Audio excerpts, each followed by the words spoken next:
ప్రజాస్వామ్యంలో ఎవరైనా సభ పెట్టుకోవచ్చని బీజేపీ రాష్ట్ర అధ్యక్షుడు రామచంద్రరావు అన్నారు. జనసేన సభకు అనుమతి ఇవ్వకపోవడం అప్రజాస్వామిక ధోరణి అని మండిపడ్డారు.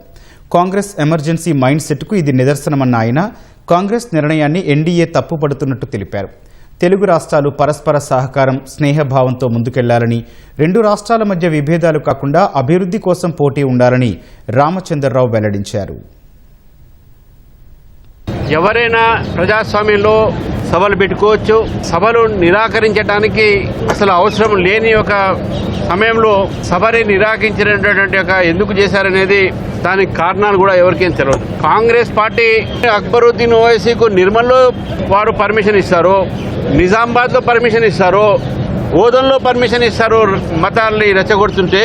కానీ ఒక ప్రజాస్వామ్య పద్ధతిలో ఉన్నటువంటి ఒక రాజకీయ పార్టీకు దాంతోపాటు పత్రికా విలేకరుల సమావేశాన్ని కూడా పర్మిషన్ ఇవ్వకపోవడం అనేది కాంగ్రెస్ పార్టీ ఒక అప్రజాస్వామిక ధోరణి ఈరోజు స్పష్టంగా కనబడతాను. మీరు ఏ పార్టీ యొక్క ఐడియాలజీతో అయినా వారి యొక్క ఆలోచనతో విభేదించవచ్చు, కానీ ఆ విభేదాలన్నీ కూడా ప్రజాస్వామ్య పద్ధతిలో ఉండాలి.